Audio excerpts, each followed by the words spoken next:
People are asking me in 2026, what would you do if you got started today, having seen this industry over the last 2 years?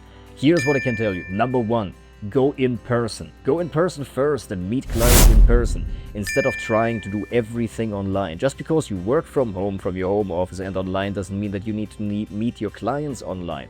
That's a very important distinction. I've seen that across industries that trade shows and conferences are doing very, very well for client acquisition. If you go to a specific conference, you will also notice that you have all kinds of other AI experts already exhibiting there. It's the top and the most adapted in the industry that are most forward-thinking that attend these trade shows. If you can be there in person, it is so good for client acquisition. Let me give you my conference playbook here. What you want to be doing here with all of that is that you first of all scrape this data. Kimi is a good source of that. Genspark does a good job. Perplexity also. And Tavily and Exa AI. I can put all of these links down below in the description to find these LinkedIn profiles of these people. And why LinkedIn? Well, because they probably don't have Instagram, so I recommend LinkedIn because it's a very easy to grow network just through connection requests. It's the only network that you can grow by just adding people to your network without even any content at all. You can grow your LinkedIn presence without any content at all. How beautiful. But if you were and wanted to do LinkedIn content, the best content currently that is being published anyways is pictures, images of yourself in life, real life, for example, going to a conference or having other other ways to show that you really do live this life in this successful life, which doesn't always need to mean that you need to be boasting with money, but just by being able to go to industry conference, for example, go to networking events, etc. These are great LinkedIn posts. If you have some lifestyle, if you play a sport, if you're outside in nature, these are good LinkedIn posts to make. Okay, so that's number one. What else would I do differently? Well, I would go and validate the market demand first before I actually go and sell. A lot of people do that the opposite. They come to our community and then they go to the classroom and then they are looking to gain their confidence by learning more and understanding more. And here's where I also need to remind myself and also other people who just say, okay, just go to the marketplace, you've got this, just sell first and then deliver. I also know how hard it was for us 2 years ago to even build some of these very simple automations. And so for the first probably 18 months, all we were building wasn't even possible to bring to the marketplace because it was just not good enough, because we were so in the details of figuring out the connections and the API calls and how all of these different pieces and tools call together, HTTP requests, and how to, regex pattern, transform the data so that it goes from one module to another in make.com way back in the day. And so that was challenging, and now this is not the case anymore. Now it truly is the case that if you promise something confidently, you will find a way to deliver. Maybe the first project is going to be absolutely crazy hard because you don't know how much over scope you will need to go and dial in all of these details. You may have totally undercharged, but get burned, have that experience first of all. Just promise confidently and absolutely make sure that you stay compliant, etc., and then go and deliver.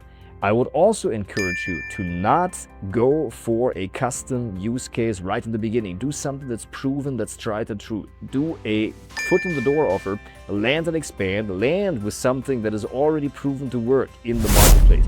That can be a website build, that can be a Google Business Profile Management, the setup of that, a review campaign, that can be AEO, SEO, websites as I shared, social media management, social media post creation, or just generally speaking, a simple automation internally, putting all of the major documents there, maybe installing a little phone voice agent, etc. All of these can be tools that you can even give away for free or charge at the beginning, land and expand, and then you go and take a look at these bigger, larger systems, because I've also yet to really see some of these very sophisticated, later back-end type of operating systems really succeed. It's very challenging to make them work and to actually make them also continue to work without much maintenance. You're on the much safer side if you just do traditional digital services just enhanced with AI.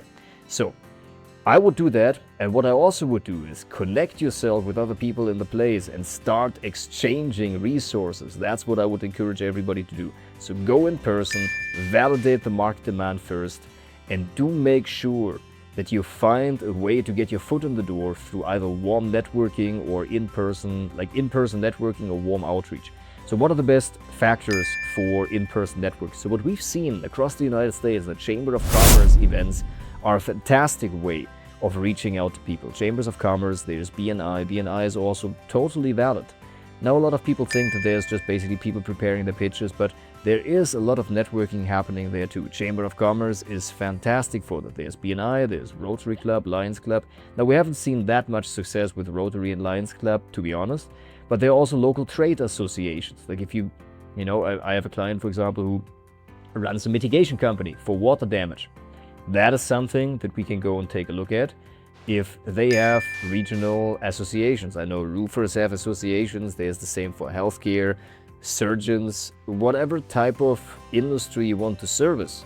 These have regional associations and oftentimes national associations with regional chapters that you can go and take a look at. And oftentimes, these are fantastic speaking engagements. You can take a look if you can maybe offer a free speaking engagement at local, even at the local country club, even at all kinds of personal events. Now, I want to be, or would like you to be mindful of the fact that not just because it's a speaking engagement, it's always a good one. You want to be very careful of that you don't go and attend events, for example, at startup hubs, for example, where it's notorious for attracting a lot of beginners that are just looking to get started themselves. It's not necessarily recommended to go there, even if you're a young person.